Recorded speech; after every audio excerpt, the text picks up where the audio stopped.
Hello and welcome back to my channel. In this personal experience video, I'm going to be talking all about Pluto in my sixth. I had recently shared that I was going to maybe do this once Pluto left my sixth, but I got a lot of time, like years and years and years. So because I'm noticing how Pluto is impacting me already, I wanted to share my journey so far. So, if you are a Leo or Leo rising, this is definitely applicable to you now as I'm recording on June 3rd, 2022. And if you are a Virgo or a Virgo, like a Virgo sun or a Virgo rising, this is going to be you next, right? So, when Pluto moves in the next, I think it's another like 10 years or so. So you got some time, but this is what could manifest for you, or some themes might show up for you in these areas. And so by understanding what's coming, you can kind of better prepare. And gosh, had I known, I would have prepared a little. So I wrote some notes to try to keep me organized here, but just to briefly go over what is Pluto. So Pluto is the planet of death and rebirth.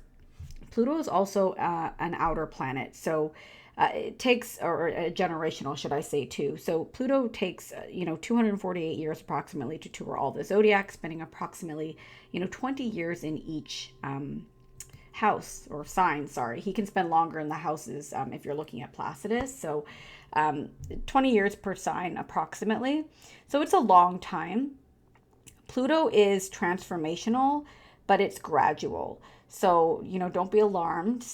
There are periods that might seem more intense, but, it's not like Uranus where, the next day chaos happens.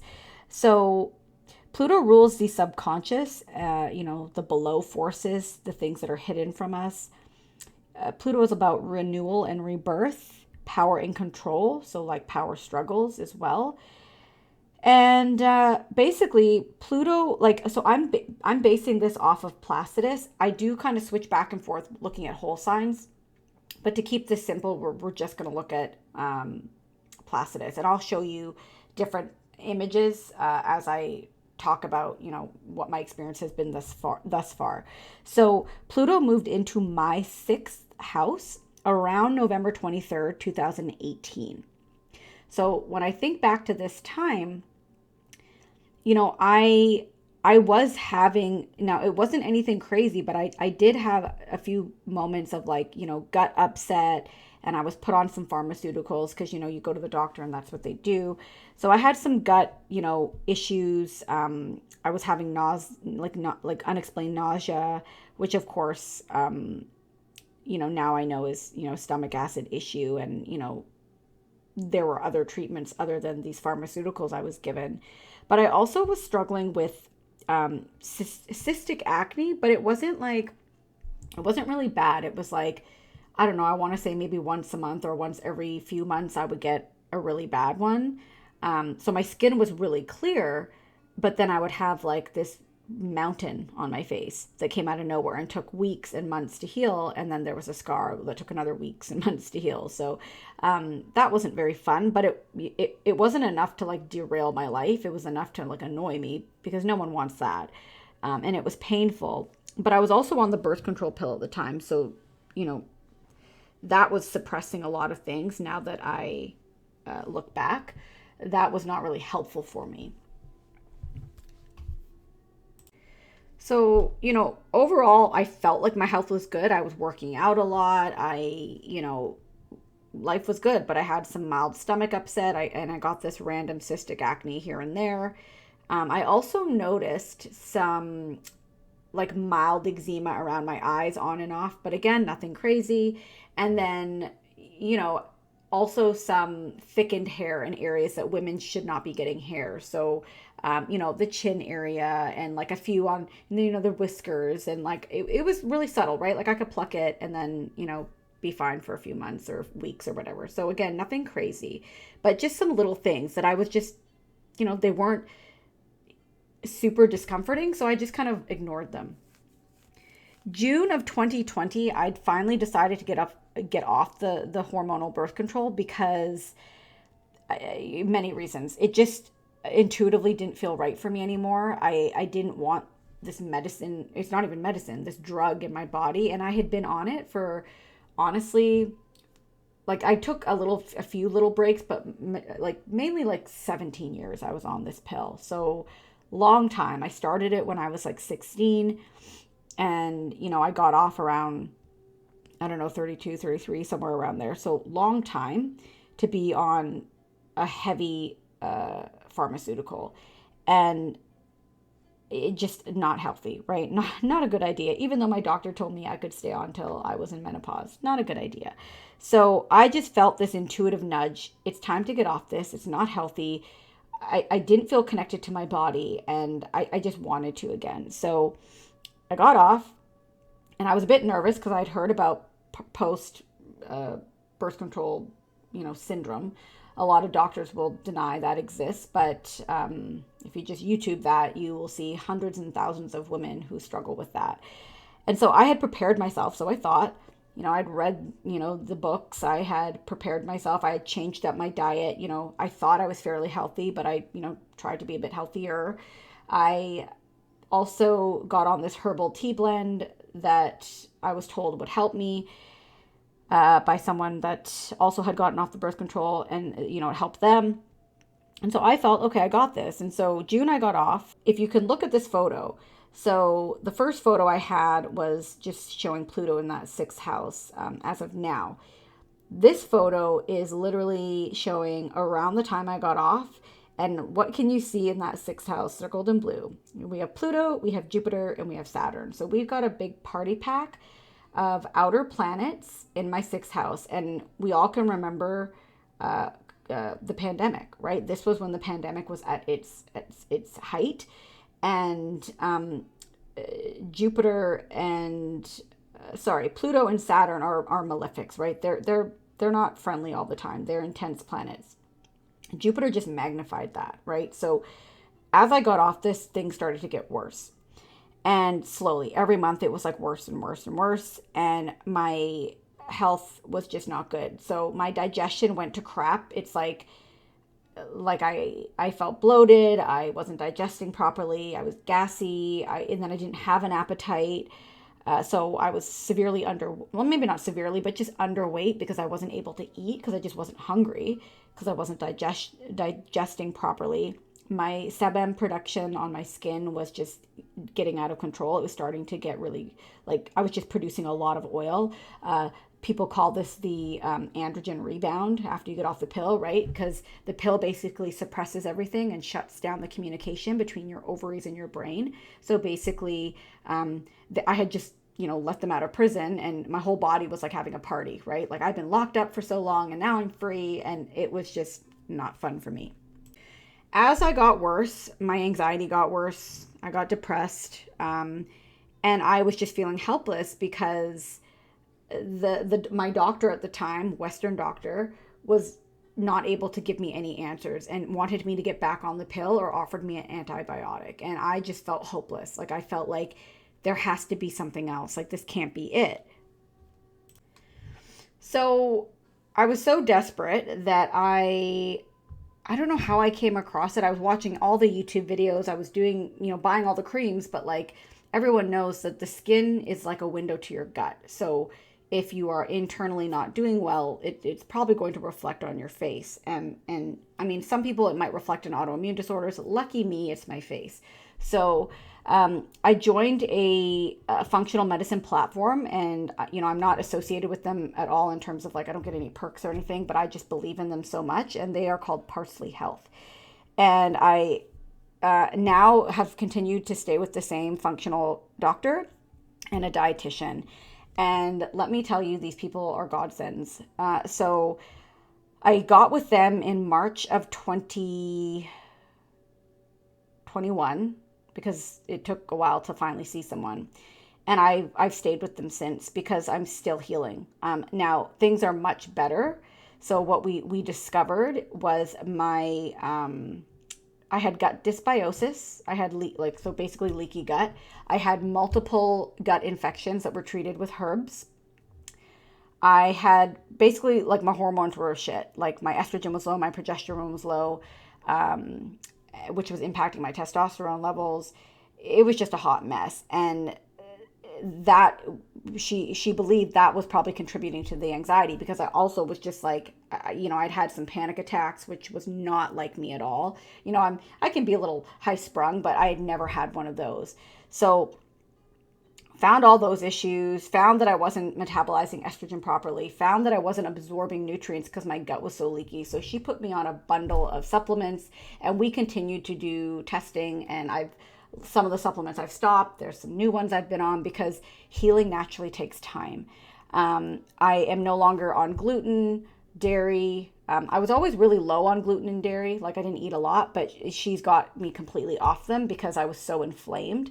My HSCRP level was like off the roof. It was like almost 8. And if anyone knows what that is, it's a marker of inflammation. And so not good. Now it's under 1, which is healthy. I think it's like 0.5 or 0.6. She put me on some high dose fish oils, probiotics, like, you name it, magnesium.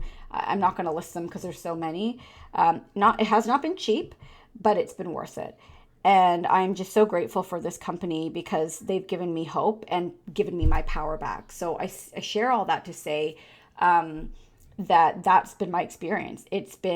Pluto has taken me down under to part, like, I was depressed. I didn't leave my house. So a lot of people weren't leaving their house because of COVID. I wasn't leaving my house because my face was just like not doing well. I would have upwards to 8 massive breakouts at a time. I would have a rash, I would have eczema, like just anything you can think of on the face, and I had it. Like, it was just, I didn't even recognize myself in the mirror, and I actually stopped looking in the mirror because it was just painful. And I think another really hard part was that I didn't feel like a lot of people understood.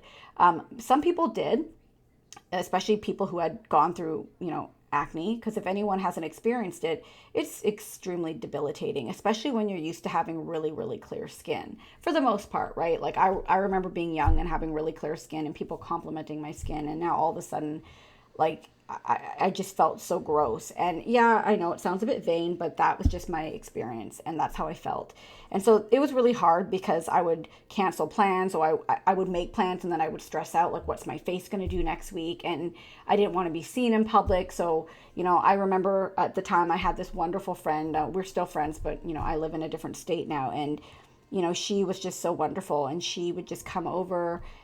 Instead of us going out, she would just come sit with me. We'd have tea, and she knew I had all these dietary preferences. So if she had me over, she would make sure to honor that. And, I was just so grateful to have that. But it was hard because I don't think a lot of people truly understood what I was going through. And, it's probably because they had never gone through it. So it was just hard. It was really hard. And it continues to be hard, but in phases. So for the most part, things are better now. I would say last fall. So that's when I started to notice, wait, I don't feel like I need to like hide myself. I can go out. I was just more social. And so I knew that being more social corresponded to my skin, behaving. But then I would have little bouts again. And then I went through another bout over winter where I was supposed to go away with my partner, and luckily his friend was already going. And so we were supposed to go away for New Year's, and my skin was so bad that my partner went without me. He was so loving about it, but I stayed home because my skin freaked out again. So it's just been this up and down, up and down, up and down.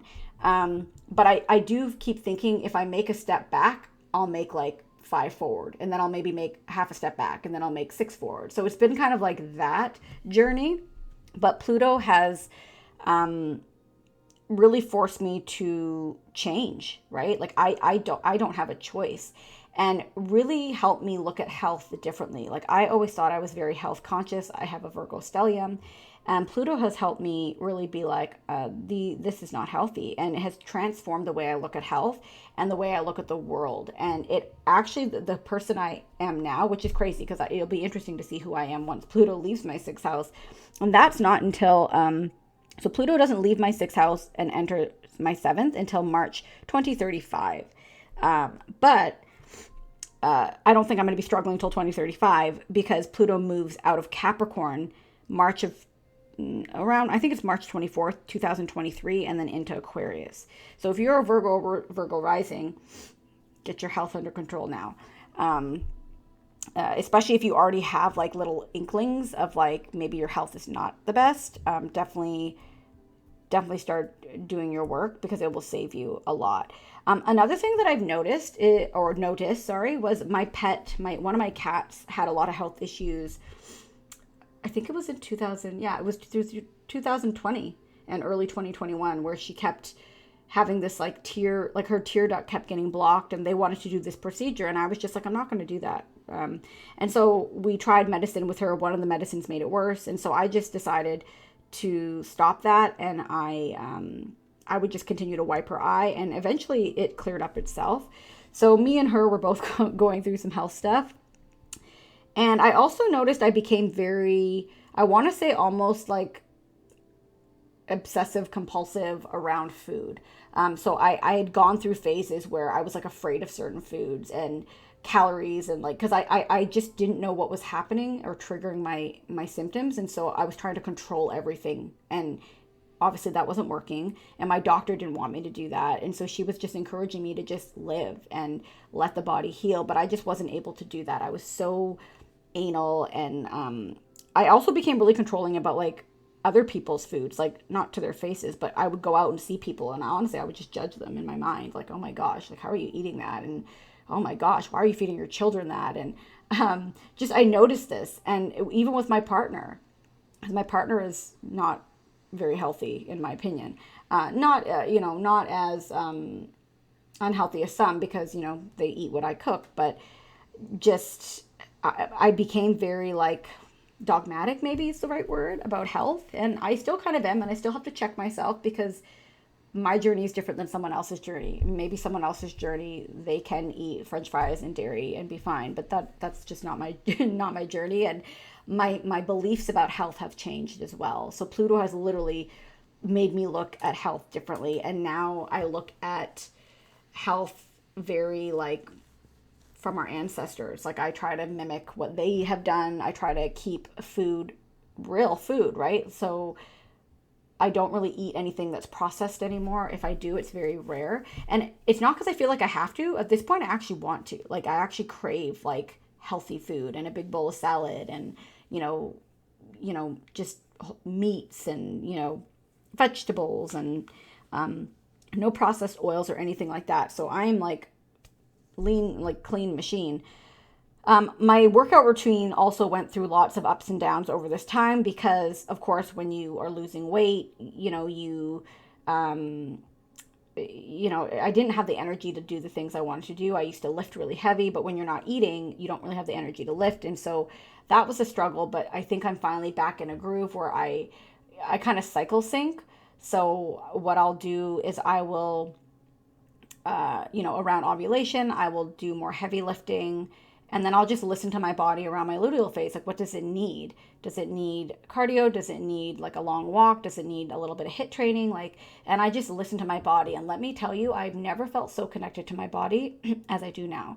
I know what it needs. I know when my cycle is coming. I know when I'm ovulating. Like I know what it needs food wise. Like I know when I'm like, okay, I just need some more fats today. Like my body's craving some healthy fats, and I'll just like drizzle some olive oil on my vegetables or something. And it's such a beautiful gift to be that in connection with your body, because I truly believe that's how we're supposed to be. And I had a trainer years before who told me, you need to eat this many macros. And so what happened was I stopped listening to my natural hunger cues and basically ignored my body, right? My body was saying, this is what you need. And I was like, nope, this is what we need. So the sixth house is also like, right? It's daily habits. It's our routine. It's everything we do on a day-to-day, like in our day-to-day lifestyle to function. And so I've had lots of changes with that, trying to figure out what works for me. Do I work out in the morning, or do I work out after work, or do I, like all that kind of stuff has been up and down for me.